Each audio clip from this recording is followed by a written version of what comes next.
Some say Chinese is one of the most difficult languages in the world, and learning it is almost impossible. So learning Chinese, the most difficult thing. 非常非常非常非常非常难. So I'm sort of tone deaf. I can't really hear them. I think the cultural mindset is the biggest complication for The us. grammar. 知吃思诗都还难 It's just complicated so much. Only because you're not learning it in the right way. Why not try Takeaway Chinese, where you can take some Chinese away and experience progress day by day. Takeaway Chinese, we will promise you a difference.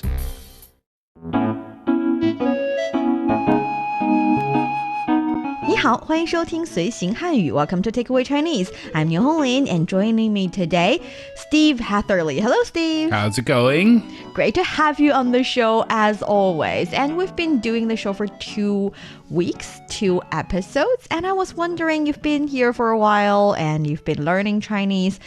Only starting, of course, but currently or for now, do you have any questions that's troubling you as a first time here in China, first time starting to learn the language kind of perspective? I do. I'm an English speaker, which means I use the alphabet. This is my challenge. When I put things into the phone to translate for me in any particular situation, it will show the translation in Chinese and it'll show the Chinese characters. Now, I can't read the Chinese characters, but underneath the Chinese characters, there are what looks to me like English letters, like alphabet letters. Now, here's the challenge. When I try to read out that translation, because of course I can just hit the microphone button and the phone will say it in Chinese for me. But I don't want to do that. I'm a student of Chinese, so I want to try. Even though I know I'm going to fail, I still want to try. But when I try to read out those English alphabet letters, it's totally off. I tried so many times to just read out in English what I saw, and the people can't understand anything of what I said. So my question is, are those English alphabet letters, and do they sound the same in Chinese as they would in English if I'm reading it out in English? I think I already know. The answer is no, they don't sound the same. So that's my challenge and that's my question today. That is a very valid question. And actually, they are not English letters. They are what we call Pinyin. So Pin carries the meaning of put together and Yin carries the meaning of sound. So they are little letters or little signs or signals with their own yin, with their own sounds. And if you pin them together, put them together like Legos, then you can have a way to know how to pronounce each and every Chinese character. So Pinyin system is essential for Chinese learning, not only for non-Chinese native speakers, actually for us. When I was a little girl, when I was in school, when I first started taking my Chinese lesson, 语文课, it's the speaking and writing lesson in Chinese, I would have to start from Pinyin. I need to know how to pronounce each and every one of the Pinyin letter, and I need to know how to put them together so that in the future, when I start learning the Chinese characters, I would be able to look up the characters that I do not know in the dictionary to actually pin those in together, to put those sounds together to figure out how to pronounce the new characters that I'm learning. This is exactly the information that I was looking for as a new Chinese student, because with other languages, and I'll use Korean as an example again. I know I've talked about it before, but that's the other language that I speak pretty well. I remember learning in the beginning, and the Korean alphabet has sounds that are very much relatable to English, and you can learn to read those characters within a couple of hours. So for independent self-study, it's quite easy to read Korean characters by looking things up in the dictionary and then reading them yourself, and then but you can learn how to pronounce it easily just by learning the pronunciation of the Korean characters. If we learn the Pinyin, then independent study is possible. Yes. And that's what I was trying to say before. I felt so lost because I thought, oh my gosh, if I don't have somebody to show me exactly how to say things, this, what I thought was English underneath the translation, is useless to me. But that's because it's Pinyin. It's not English. It just looks like it. But those are the keys to unlock the pronunciation of different words. Exactly. And that is why for today's episode, we're going to give you some more information about the pinyin, about the structure of it, about how it'll help you to better understand or better find a way to learn the Chinese language. And for our dear listeners, if you're interested in Chinese culture and you want to get a grip on the Chinese language, then this is the show for you. Stick with us for 30 minutes and you soon see the rewards. And for more fun Chinese learning, follow our Facebook page, Learn Chinese, to watch many fun videos and live streams. But now, let's provide you with some free Chinese for takeaway. In today's case, I think what you're going to take away freely would be Pinyin instead of precisely Chinese. So basically, Pinyin uses the Latin alphabet, the same one we use in English, to write Chinese words so you can learn their pronunciations, their phonetics, without needing to learn their characters, the Hanzi, the Chinese characters that we will introduce in the future because they are also very vital in Chinese learning. As we know that thanks to its unique sound system, Chinese is filled with similar sounding words. This makes it quite difficult for non-native speakers to differentiate between words and sound combinations. That is why actually learning Pinyin would help you to pronounce each and every character. Yet, if you really need to learn the Chinese language, still knowing characters can be very, very essential since we know many characters would share the same pronunciation, and in a lot of occasions, even words would share similar pronunciations. And when it comes to Pinyin, we know both traditional Chinese and simplified Chinese can be represented using the same Pinyin because they're essentially the same character, but we'll get into that a bit later in the character chapter. And Pinyin is relatively simple to learn because it only involves 3 parts. The first part is the initials. They are consonants and represent sounds that appear at the beginning of a syllable. Let's use the character 中, for example. We know 中国, that's China. 中文, that's the Chinese language. So 中 itself, the initial for the 中 is 知.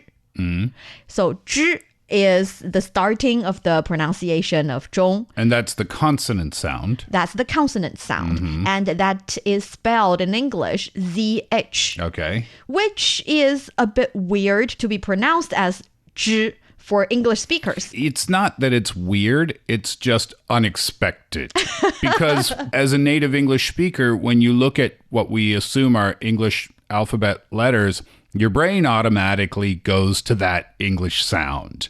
So all we have to do is just learn the sound difference. So I don't think it's weird. It's just something new. That's all. You just have to know. You have to know. You have to remember it. Yeah. And we know in English, actually, let's put it this way. In French, actually, if you see the French words, if you see the French words spelled in French letters, you'll be able to pronounce French because there's the rules to do that. Yeah, and you see the different little symbols above the letters sometimes, like accent grave, for example, or accent aigu. Then you'll know that because you see that, then you're changing the pronunciation of the letter that's beneath it. I think we're talking about the same kind of thing here. Yes. Right? So when we see ZH or ZH, then we know that it represents the sound for 知. 知. 知. And the 知 is the initial of the pinyin. We call it 声母, but it's fine. And then there's the 韵母 part. That's the finals. The finals are sounds that appear at the end of a syllable. These can be individual vowels, a combination of vowels, or a combination of vowels and consonants. For the 中 example, O is actually a vowel, whereas NG are, we know, consonants. Yet when put together, it's pronounced ong. Ong. Ong. So 知 ong 中. 知 ong 中. 知 ong 中. Yes, and that's the 中国中文中 pronunciation of that specific character. And it's not entirely it because we know there are the 5 tones. So when Yes. you learn the sound of the, for example, if I were to learn this in English, the consonants or the vowels, then you learn how they go together to create a sound. But then you have to know which tone to put with that. Yes. So it's like layers of a cake. Right? Oh, yes. You get the cake part and then you get the frosting part on top. So the frosting is maybe the tone part that comes at the end. And let me share a little bit about the frosting part. The tone marks show you how to pronounce each syllable. There are 4 tones. We talked about it. A flat one, that's the first tone. A rising tone, that is the second one. A dipping tone and a falling tone. Plus a natural 5th tone. The natural one would be the light tone. So that's the tone. And I'm not really sure if you've already noticed the tone mark while you were being a bit confused with the pronunciation of you thought was English alphabet, English letters, but actually they were pinyin in the dictionary that you were looking into. When you're looking at the pinyin, then you'll see the different kind of symbols with the letters. Yes. Those symbols are the tone marks. Yes. And they're actually easy to remember. At least the tone part is very easy to remember because if you see a very flat one, that one is the first tone because you do not really change. Remember, it was 5/5. So, 中, that's the first tone. And the second tone goes from down to up, suggesting it's a rising tone. Okay. The third tone goes Down, up. and up. Yep. That's the third tone. And the fourth tone go down. Okay. So with that, I think at least now if you look up any character in the dictionary, you would understand what the letter above it or beneath it is. Because you've got the sound, when you learn the pinyin sounds and then you see the tone indicators, then you put those together and then you know how to pronounce the word properly. And learning the pinyin would be essential for anyone to start learning Chinese. Yes. So this would be the advice that I would give myself and to anyone else who is starting Chinese from the very first time or from the very first day. Memorize these. Memorize these. Drill these into your brain. Because then once you've got the tones and once you memorize all the pinyin, then that independent study is possible. Then if you are lucky enough to be in China and you are traveling around and you do want to use your phone and you want to say things by yourself, then you can read the pinyin, you can see the tone marks, and then you can talk to people because you'll know how to pronounce the words. You can still use your translator in your phone, which is an incredible tool, but you can use your own AI, if you will, your own brain, Yes. your NI, natural intelligence, to assist yourself as well. Yes.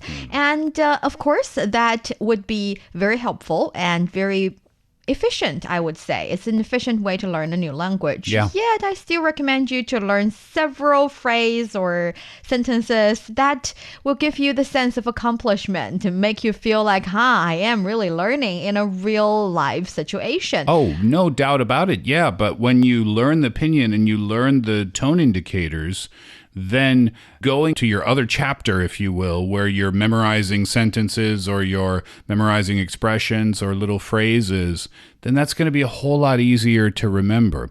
Because even the things that you've taught me so far, which thank you for doing so, by the way, I think you taught me I'm sorry, which is 对不起, 对不起. Right? Or I'm sorry, I don't speak Chinese, 对不起,听不懂.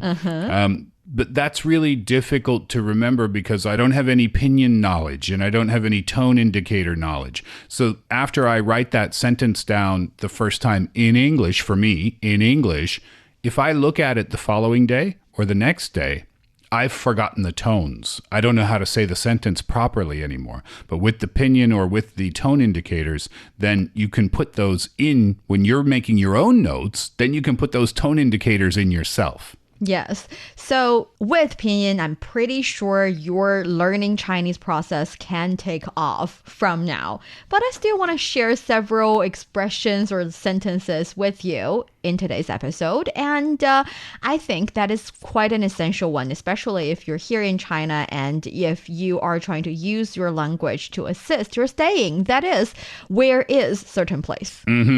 Yes, where is the bathroom? Where is the subway station? Where is the shopping mall? If you happen to be looking for a shopping mall and you're walking around. Yeah, where is essential, I think. It is. And in Chinese, it is pronounced 在哪里?在哪里? Yes. So here, 在 means at, and 哪里 basically is where.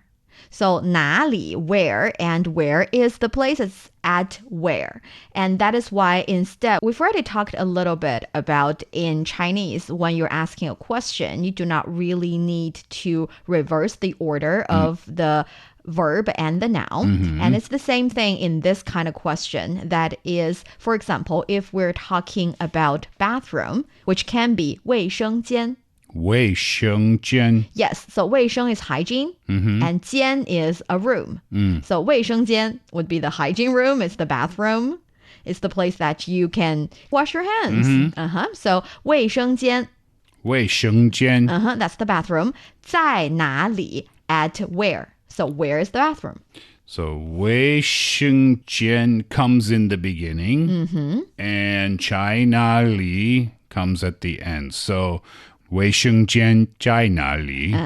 And since we've already introduced the idea of Pinyin, I'd like to correct your pronunciation a little bit because Please this do. is a really good example. We've talked about 中国.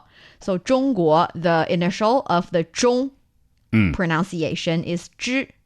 知翁中. And here 在, the initial of the 在 pronunciation is actually 资. So 资 and 知 are different. Yes. Which is why it's 在. Instead of 在. Okay. 在. 在, perfect. 在. That's the little nuance when it comes to pronunciations. In Chinese, we have 知, 吃, 诗, 滋, 呲, 思. It's ZH, CH, and SH versus Z, C, and S. Of course, I'm pronouncing it with English letter pronunciation. They have their own names. I'm just, for the sake of the English speakers, it's easier for you to know which letter, which pinyin letter we're talking about here. Sure. But the thing is, knowing the distinction between these initials and finals would help you to understand better the distinction between different pronunciations, such as 在 or 在. 卫生间在哪里? Where is the bathroom? 卫生间在哪里? Perfect. You're correcting So yourself. it's not jai, like a J sound in English. It's more like a Z sound, I think. But Yes. it's almost like Z with a mini H. Mini. Interesting way of understanding it. 在哪里? Yes. 在哪里? And I think it's relatively easy, again, because in Chinese, even if it's a question, you do not have to reverse the order. And the difference between a yes or no question and an open question is that you always have a ma at the end of a yes or no question. Right. But you suggest the question or the meaning of the question, you deliver the meaning of the question by changing the words in the sentence instead of putting any signal kind of word at the end of the sentence. So here, 哪, we talk about 哪里 being where already. So 卫生间 bathroom, 在 at 哪里 where, it's already a question. Okay, I understand. So there's no need to put ma At the there. end. Can you? No, you can't. Oh, interesting. Because ma suggests it's a yes or no question. And it's the same thing. For example, 你的名字是什么? 你的名字, your name. Yep. 是 is, 什么 what? What is your name? You have the what in the sentence, so you do not need to make the sentence a question sentence by doing anything else. Yes, I understand. So, for example, if I were to ask you, how old are you? The answer would not be yes or no. So therefore, you will not hear ma in the question because there's no yes or no answer. Exactly. Okay, that's a good learning point. So when you hear ma, the possible answers are yes or no. Or no. Exactly. Got it. Yes. So that is the first way of asking where is this place. And the second way I'd like to introduce is really close to the first way. That is 在哪儿. Instead of saying 在哪里, you can say 在哪儿.在哪儿? Perfect. I think you are a natural when it comes to the R sound. 在哪儿? The reason I am introducing the R sound, in Chinese we call it 儿化音. So R is the R sound, and 化 means to make it this way. So make it R. And yin is the sound, the pronunciation. We've talked about pinyin, yin is the sound. And 儿化音 is really common here in Beijing, in the northern part of the country. 卫生间在哪儿? 卫生间在哪儿? Perfect. And I need to tell you this because currently you're in Beijing. You will hear a lot of R sound. I have. And I actually was really curious about that because when you don't speak the language, but yet you're still hearing it, and I hear that R a lot. So I knew it was important to, how people talk in Beijing, but I didn't know why. The thing is, 儿化音 itself actually is a official and important part of the Chinese pronunciation. If you look into the dictionary, if you start in primary school learning Chinese here in the country, you will hear or you will notice that in certain words, in the dictionary, the R is included. You have to pronounce it as a 儿化音 kind of way. Yet, the R sound is particularly significant when you're talking to someone from Beijing or even from just the northern, in general, the northern part of the country. Whereas it's much less common to hear someone pronouncing the 儿化音in the southern part of the country. If I go to the southern part of the country and I say 卫生间在哪儿? They will definitely understand you. Okay, no problem. But it's just not the way that they talk. So what do they do? Just drop the R altogether? They would most often use 在哪里, much often than 在哪. I see, okay. And we know that Chinese is really hundreds of dialects and languages. By saying languages, I'm exaggerating a little bit. The idea is that sometimes people outside of the country would take Chinese to be synonymous with Mandarin. But Mandarin is actually 普通话, a universal language that is spoken here in China. And 普通话is what we're teaching here. And if you learn that, people in China would definitely understand you. But you would still notice people speaking with different dialects and different accents. And the 儿化音, the full of 儿化音 Beijing accent. And if you walk in the northern part of the country, you will hear 儿化音 more often. I see. Okay, so there's two ways to say where is the.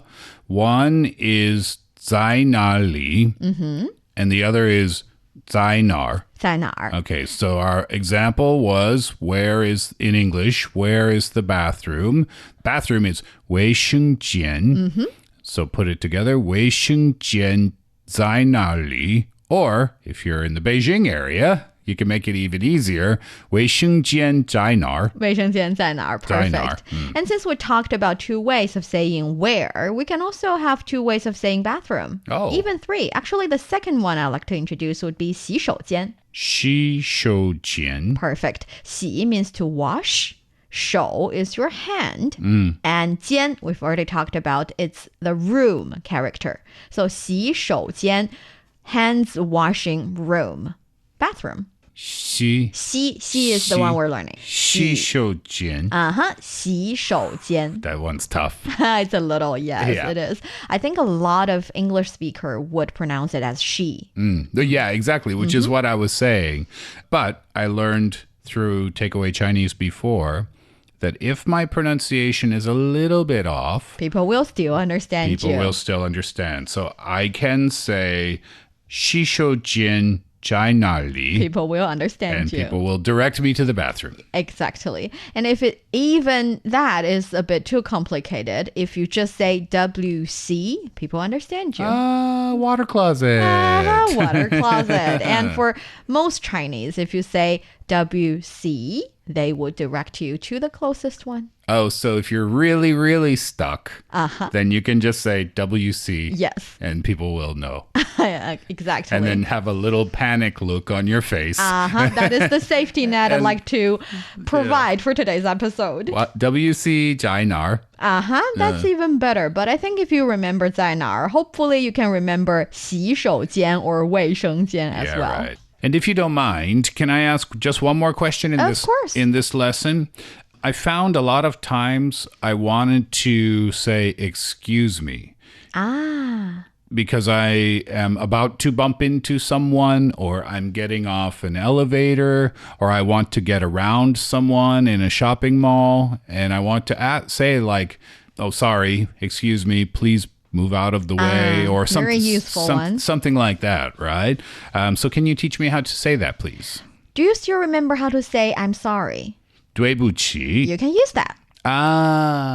Okay. So, right, makes sense. You're implying the same thing. You're implying the same thing. Yet, this one is a bit too strong when it comes to I'm sorry. It's like you've done something wrong and you're saying I'm sorry, you're apologizing. Remember, I am not equal with you. Yes. We do not match in certain sense. It's my fault. It's my fault. You do not really have to be that polite if you're only asking them to give you the way. Yeah, you didn't do anything wrong. You didn't do anything wrong.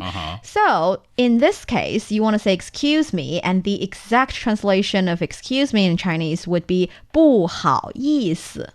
不好意思.不好意思. I have to warn you because 意思 is a very hard to translate kind of Chinese in the Chinese language. It carries so many meanings. And we already know 不 means no. Yeah. 好 is kind of like good, kind of like okay. So not okay. And 不好意思, you can, in this stage of learning, understand it just as excuse me. It's like you're making me blush a little bit, or the situation is making me blushing a little bit because for the situation, I'm a little bit embarrassed. It's like I'm not doing anything wrong. I'm just, for example, need a little bit of your favor to move aside a little bit. It's still making me a bit sorry, but not that sorry. That is why we're using excuse me instead of I'm sorry. We're using 不好意思 instead of 对不起.不好意思. Perfect. Okay. So I'm walking down the street and I'm looking at my phone, for example. Everybody does that these days, right? And then I bump into somebody. Now, in this case, I'm not asking them to move. So it's not a very deep apology. It's just kind of like a, my bad. Which one do I use in that kind of situation? Do I say 对不起? Or do I say 不好意思? Actually, you can use both. But if it were me, I would use 不好意思. Okay. So 不好意思, it's like a lighter sorry. I got it. So if you're really apologizing, then 对不起 is appropriate. But if it's just, you're just saying like a very light, oh, sorry about that, then 不好意思 is good enough. And remember, you can use it twice. Like, 不好意思, 不好意思. Sorry. Okay, good. 不好意思, 不好. Oh, see, it's difficult when you try to put them all together because there's four different things to say. You know, it's really funny being an English speaker and learning Chinese because in the beginning, I want to learn the ones that are the shortest. So 对不起 is 3 different things to say, whereas 不好意思 is 4 different things to say. But now that I know that you can use these in different situations, it's like learning 2 different things to say for 2 different contexts. So this is good to learn as well. Yes. So 不好意思 and 对不起, use them for different situations. 不好意思. Got it. So next time I'm getting off an elevator and somebody's in the way, then I can say 不好意思. Yes. I like that. That's perfect. Can you do the tone for me one time before we finish? 不好意思. 不好意思. Perfect. Please excuse me. Oh, what a great lesson today. And that brings us to the end of today's Takeaway Chinese. For those of you who are interested in learning more, actually you can find more episodes of the show at radio.cgtn.com and go to the column podcast. You can also listen to the show and read the script there. Find us wherever you listen to your favorite podcasts. Just search for Takeaway Chinese. Don't forget to leave your questions, comments, and ratings. 感谢收听，我们下次再见。